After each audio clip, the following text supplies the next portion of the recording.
Bienvenidos. En este video quisiera hablar un poco o reflexionar un poco sobre por qué es importante estudiar la cultura y el arte.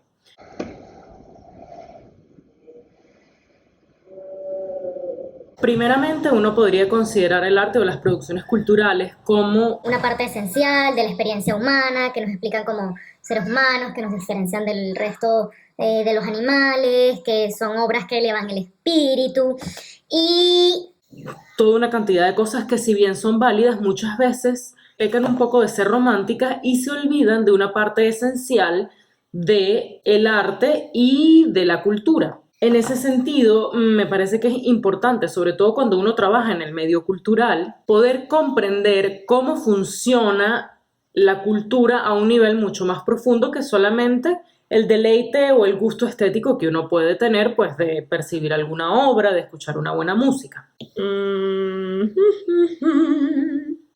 Hay tres elementos que me gusta destacar en cuanto a la utilidad de por qué sirve o para qué sirve estudiar la cultura y el arte. En primer lugar, comprender a profundidad o con mayor profundidad cómo los seres humanos nos explicamos a nosotros mismos. Finalmente, la cultura y el arte son una expresión humana que funge o que sirve para explicar nuestra existencia dentro de este mundo. Podemos incluir ahí la religión, podemos incluir las distintas formas culturales, creencias, mitos, incluso la manera en que funciona una obra, ¿no? Entonces, creo que al uno estudiar la cultura y el arte, podemos entender un poco cómo los seres humanos hemos construido la imagen que tenemos de nosotros mismos y en esa medida poder comprender las diferencias que puede haber con otro tipo de culturas y con las explicaciones propias que dan a su vida o a su existencia. Como segundo punto, creo que esa comprensión de la cultura nos permite dejar de ser víctimas de su funcionamiento. Me explico, y no me voy a ir por teorías conspiracionistas demenciales. Nosotros estamos metidos dentro de la cultura y del arte. En ese sentido se nos hace transparente. Es decir, hacemos las cosas, nos vestimos de una manera, hablamos de una forma, escuchamos cierta música o nos gustan ciertas series de televisión o nos reímos de algunos chistes, pero nunca o muy pocas veces nos ponemos a pensar porque esto me da risa, porque comemos esta comida y no otra, porque nos vestimos de esta manera y no otra, porque estas cosas nos parecen dramáticas o nos hacen llorar porque esta música me pone triste. de alguna manera se nos hace transparente en tanto es algo automático que no lo pensamos y creemos que es natural. Cuando la verdad es que todos los elementos que estamos experimentando forman parte de lo que hemos aprendido como cultura. Entonces, ¿qué pasa? Cuando nosotros empezamos a estudiar esa cultura y ese arte y nos empezamos a cuestionar el por qué hacemos esto de una manera o de otra, dejamos de ser víctimas de ello. Es decir, podemos hacer las cosas con la conciencia de que lo estamos haciendo por una razón cultural y no sencillamente porque así nos los impone la sociedad. Y eso es interesante porque nos permite ver las cosas de afuera e inclusive poder ser motores de cambio. Y el tercer punto que me parece muy interesante es para sacarle utilidad. Cuando uno está vinculado a cualquier profesión o materia o sencillamente por gusto a elementos de la cultura, ya sea porque uno trabaja con artes, con música, dentro del campo de producción, etcétera, entender cómo funciona esa cultura y qué clase de discursos y qué cosas se dicen en el arte y a través del arte es sumamente útil, porque uno como agente dentro de esa industria necesita poder hacer ese tipo de discursos. Entonces, si uno no sabe cómo funciona, no vas a poder hacer el discurso bien o en todo caso desde un nivel de conciencia mayor. En cambio, si uno puede ver cómo está funcionando, es decir, ves los huesos, la construcción, pues puedes trabajar mejor. Es como un médico que no sepa de anatomía, por hacer un símil, ¿no? Entonces, a partir de esta pequeña mini charlilla, me gustaría introducirles muy brevemente, de forma muy sencilla, tres conceptos que estableció un pensador de la cultura, Raymond Williams, sobre lo que significa la cultura. Y les recomiendo este libro, Teoría Cultural y Cultura Popular. Raymond Williams explica que hay, o según él, hay tres definiciones de cultura. Una se refiere al proceso general de desarrollo intelectual, espiritual y estético de la humanidad. Por ejemplo, cuando nosotros estamos hablando la cultura occidental o la cultura griega o la cultura romana hizo tal y tal cosa, nos estamos refiriendo a los aportes en filosofía, los avances, la religión, es decir, las leyes, los distintos elementos que han proporcionado al resto del mundo, ¿no? A nivel, eso, de pensamiento, de ideales, incluso de tecnología. Luego tenemos una segunda definición de cultura, que es aquella que engloba todas las características de una sociedad, que es un poco la definición antropológica. Cuando nosotros hablamos, por ejemplo, la cultura de los indios tupí o la cultura venezolana, nos estamos refiriendo entonces a no solo la producción artística o el pensamiento filosófico de grandes escritores venezolanos o pensadores, sino que estamos hablando también de la arepa, del béisbol, de la idiosincrasia venezolana, de la corrupción y las ganas de ser más pilas que los demás, de la religión, de la historia, del mestizaje, del racismo. Estamos hablando de absolutamente todos los elementos que constituyen o hacen que un venezolano se considere venezolano. Y la última definición, o la tercera, entonces se refiere cuando uno dice, por ejemplo, no, esa persona no tiene cultura. Hablamos de la cultura entonces en términos de conocimientos intelectuales y sobre todo de obras artísticas, cine, música, es decir, la cultura material o producciones tangibles dentro ya de una industria. Y usualmente en el campo que vamos a estar hablando hoy nos estamos desenvolviendo, estamos hablando sobre todo de los últimos dos términos, es decir, de la cultura completa global de una sociedad y de la cultura en tanto producción material. Usualmente este tipo de obras artísticas, Es decir, la música, el cine, las obras plásticas y visuales, obras de teatro, literatura, se suelen referir como prácticas significativas, es decir, distintos elementos, prácticas o cosas que hacemos los seres humanos que son susceptibles de significado, es decir, que cargamos de significados. Y entonces ahora me voy a el otro elemento que quisiera hablar en este video. Es importante y fabuloso estudiar la cultura y el arte, pero más o menos cómo se hace eso, ¿no? Y creo que el dato está justo en ese término, las prácticas significativas, y es estudiar o comprender la cultura y las artes como un lenguaje cargado de significados.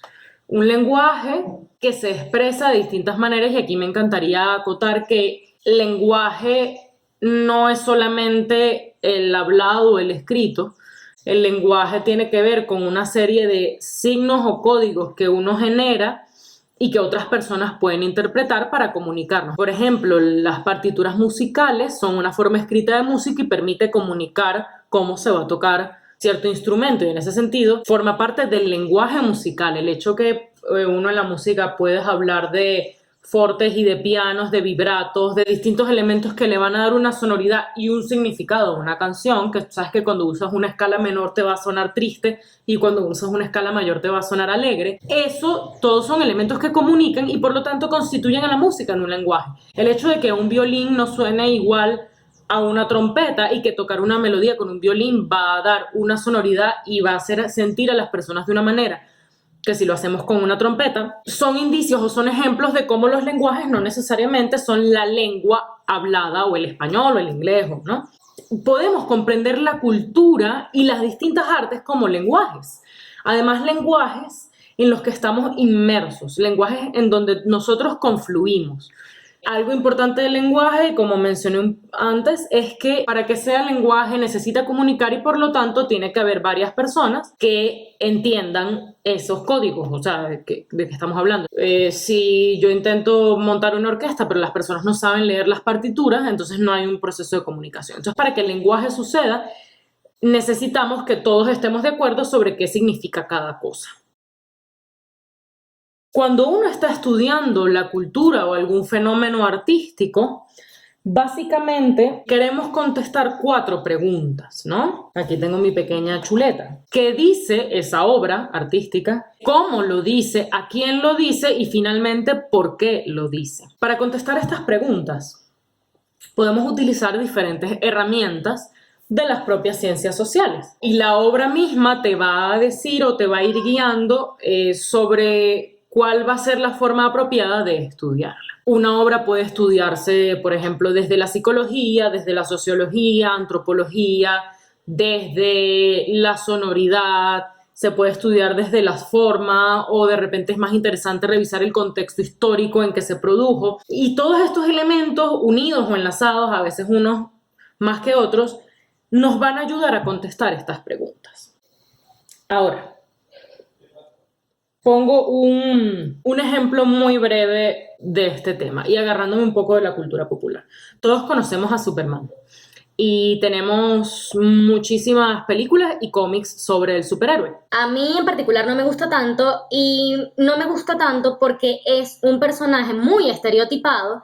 De Estados Unidos somos todos superpoderosos, ¿no? Es como el hombre ultrapoderoso, perfecto y fabuloso, vestido de los colores de la bandera prácticamente, que al final salva el día siempre, ¿no? Ahora, cuando nosotros nos ponemos a revisar el qué, cómo, a quién y por qué de Superman como una obra de producción cultural, nos damos cuenta que este personaje surgió, o el cómic surgió, cerca de las guerras mundiales y que de alguna manera el cómic era distribuido o leído mucho por los soldados norteamericanos que estaban en la guerra porque les subía la moral.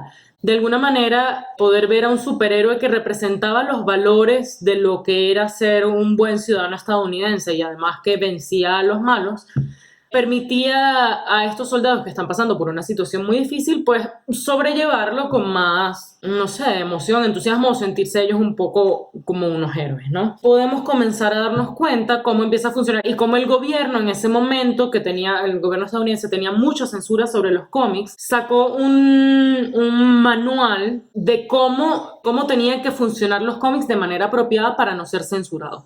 Y dentro de ello establecían que no se podían dar discursos comunistas, que el bien debía vencer sobre el mal, o sea, tenían como unos lineamientos ahí. El gobierno está haciendo eso porque desea que en los cómics se favorezca, pues, los ideales de lo que es ser norteamericano en pro de todo el tema con la guerra y después la Guerra Fría que vino con Rusia, en donde se estaba, pues, combatiendo el comunismo. Entonces nos damos cuenta ya que Superman no es solamente una figura inocente o vacía, sino que está cargada de un momento histórico y de ciertos elementos que pueden explicar el por qué es como es. Y una de las herramientas que es muy útil a la hora de contestar estas preguntas es comprender la obra artística, sea visual, sea musical, sea cinematográfica, una foto, lo que sea, como un signo. Un signo es cualquier elemento que forme parte de un lenguaje, es decir, que tiene una forma y que se le atribuye un significado o varios significados. En este caso. Entonces un signo nosotros lo podemos separar en dos partes. Una parte denotativa o de la forma de cómo es ese signo y una parte de connotación o de los significados que le atribuimos a ese signo. Por ejemplo, si yo les hablo de un árbol, evidentemente refiriéndome al árbol, el tronco, las hojitas, ustedes se lo van a imaginar sin que literalmente estemos viendo el árbol, porque la palabra árbol nos hemos puesto de acuerdo que significa esto, pero también yo les puedo mostrar un dibujo de un árbol bastante simplificado y ustedes lo van a interpretar como un árbol. Esto es la forma, es una forma que le estamos dando al árbol, o usar la palabra es otra forma de expresar la idea de árbol. Y esa idea es el significado que le estamos atribuyendo. Precisamente por eso, un mismo elemento puede cambiar de significado según el contexto. Si yo les muestro un cuchillo, el cuchillo puede tener distintos significados según el contexto. Un cuchillo puesto en una cocina puede ser sencillamente para picar una cebolla, mientras que un cuchillo con un chorro de sangre puede significar, mira, que fue usado para un asesinato, ¿no? Que fue usado para matar a alguien. Y lo mismo sucede, pues, con las obras. Yo tengo toda una forma, esa forma puede ser los colores, las figuras que conforman eso, puede ser los instrumentos, la sonoridad, los ritmos, si es rápido, si es lento, puede ser las distintas escenas de una película. Y entonces esos distintos elementos, según cómo están dispuestos, van a sugerir o no un significado. Ahora, ¿cuál es la piedra angular dentro de todo esto? El público. Es decir, ¿a quién va dirigido? ¿A quién se le está diciendo ese discurso? Porque si yo agarro y coloco el cuchillo con sangre, que para muchos podría ser un asesinato, pero lo pongo dentro de una carnicería, pues ya no parece un cuchillo de asesinato, sino sencillamente un cuchillo para picar carne. O sea, yo le muestro es un carnicero y el carnicero lo va a considerar como parte de su trabajo. Pero si lo ponemos, pues, se lo estoy mostrando un poco de jueces y a un poco, sí, una situación como en una cama, un chorro de sangre con un cuchillo, ya cambia. Y entonces ahí influye el público, porque lo que puedan interpretar las personas depende de su cultura, del contexto en que está, de la edad que tienen, de los gustos, etc.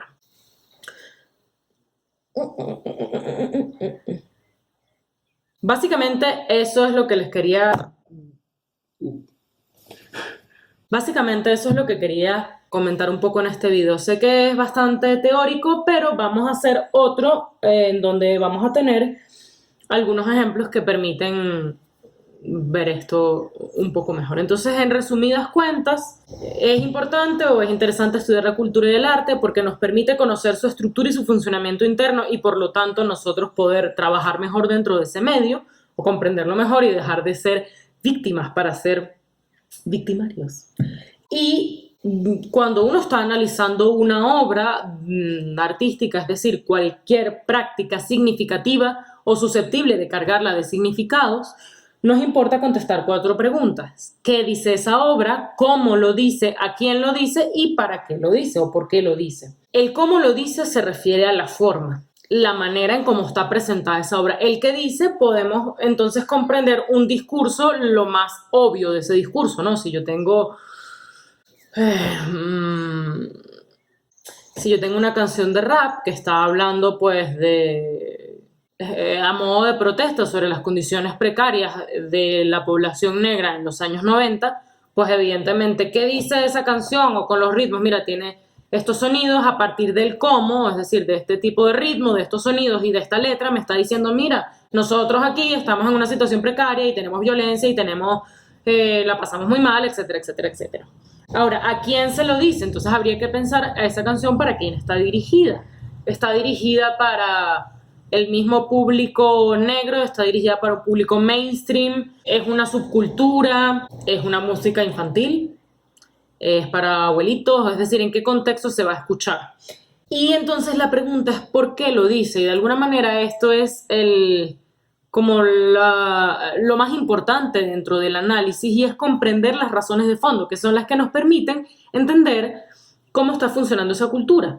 Y en ese por qué muchas veces nos damos cuenta que no siempre los artistas están diciendo las cosas porque yo soy fabuloso y expreso mis sentimientos y todos somos muy lindos, sino que responde a veces a intereses de los productores, de las grandes editoras o inclusive, sin ponerse conspiracionista, responde a las necesidades de una época. No en balde, por ejemplo, en este momento que está todo el tema de la pandemia o el coronavirus, han salido canciones u obras al respecto.